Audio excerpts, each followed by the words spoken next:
அனுமதி இல்லை என்று சொன்ன பிறகும் அந்த இடத்திலே செல்லக்கூடாது, முன்னாடியே நிறுத்திக்கிங்க, அங்க வண்டி வாகனம் போக வேண்டாம் என்று சொன்ன பிறகும் இல்ல நாங்க அங்கதான் போய் பிரச்சாரம் பண்ணுவோம்னு சொல்லி அவ்வளவு பெரிய கூட்டத்துக்குள்ள அவ்வளவு பெரிய வாகனங்களை உள்ள நுழைச்சி அவங்களே அவங்களுக்குள்ள ஒரு பிரச்சனையை பெருசு பண்ணி அங்க போய் எங்க அவருக்கு அமைச்சருக்கு செந்தில் பாலாஜி அவர்களுக்கு எங்க என்ன அந்த அந்த இடத்துல இது இருக்குன்னு எனக்கு தெரியல.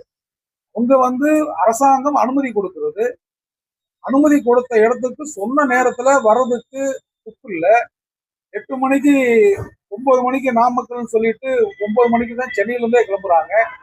இங்க வந்த பிறகு அங்க 12 மணின்னு சொல்லிட்டு அங்க 7 மணிக்கு போறாங்க. இதெல்லாம் தவறா தெரியல.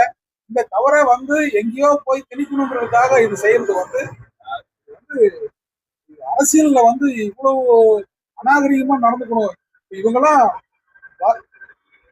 முதல்ல வரும் பொழுதே இவ்வளவு பெரிய அபாண்டத்தை மக்கள் மேலும் அடுத்த கட்சி மேலும் திணிக்கிறாங்க அப்படின்னா வளரும் போது மற்றவர்கள் மீது ஒரு அபாண்டமான பழியை சுமத்திக்கிட்டு ஒரு தேவையில்லாத பிரச்சாரத்தை பண்ணிக்கிட்டு வர்றாங்க அப்படிங்கிறது இவங்கெல்லாம் வளர்ந்து ஒருவேளை நாட்டினுடைய முதலமைச்சராக வந்தார்கள் என்று சொன்னாலும் இந்த நாடு எவ்வளவு பெரிய மோசமான இடத்துக்கு போகுங்கிறதுக்கு இதை ஒரு பெரிய எடுத்துக்காட்டு.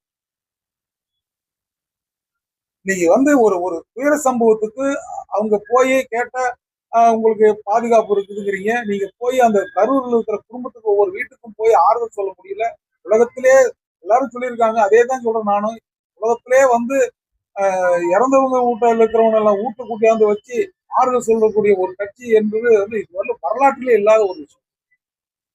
அப்படி இருக்கிறாங்க. கேட்டா எங்களுக்கு ஃபெமிலியை கேட்கிறேன், நாங்க வெளியில போனா எங்களுக்கு பாதுகாப்பு இல்லை அப்படிங்கும்போது நீங்க நடிப்பு துறையில தான் இருக்கணுமே வழியா நாடாள வரணுங்கிறது தேவையில்லாத வேலை. நீங்க வர்றீங்கன்னா நீங்க மக்களா கலந்து இறங்கி வேலை பார்க்கணும். நீங்க அங்க என்ன நடக்குதுன்னு தெரியாமையே நீங்க மேல நின்றுட்டு பேசிட்டு இருக்கிறீங்க. அப்புறம் துயர சம்பவம், இவ்வளவு பெரிய துயர சம்பவம் நடக்கிறதுக்கு முழு காரணம் நீங்க. இன்னைக்கு சிபிஐ அன்னைக்கு நமக்கு மாநில அரசு அந்த விஷயத்தை கையில் எடுத்தோடனே இதுல ஏதாவது தவறு நடந்துருமோன்ட்டு நீங்க மத்திய அரசுக்கு கொண்டு போய் உளவுத்துறைக்கு கொடுக்குறீங்க, சிபிஐ கொடுக்குறீங்க. இன்னைக்கு சிபிஐ கிட்ட போனதுக்கு அப்புறம் அவங்க கேட்கிற கேள்வி இவங்க கேட்ட கேள்வி ஒரே கேள்வி தானே, வேற ஏதாவது மாத்தி கேட்டிருக்காங்களா? இங்க தமிழ்நாடு அரசு என்னென்ன வழக்குகளுக்கு என்ன கேள்விகளை வைத்தார்களோ அதே கேள்விதான் இன்னைக்கு ஒன்றிய அரசு வச்சிருக்காங்க.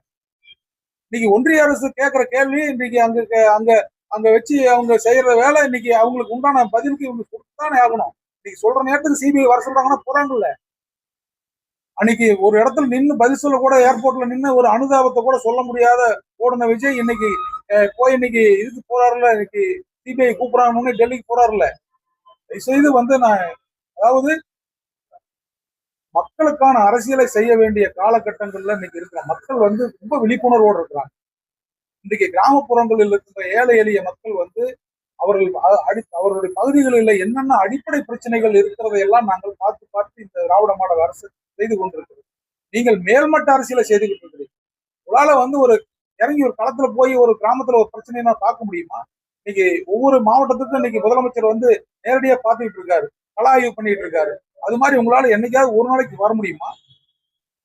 எல்லாம் பேச்சுக்கும் சினிமாவுக்கு வேணா நல்லா இருக்குமே வெளியே நடைமுறைக்கு கண்டிப்பாக ஒருபோதும் இது அவருடைய அரசியல் வாழ்க்கை ஈடுபடாது.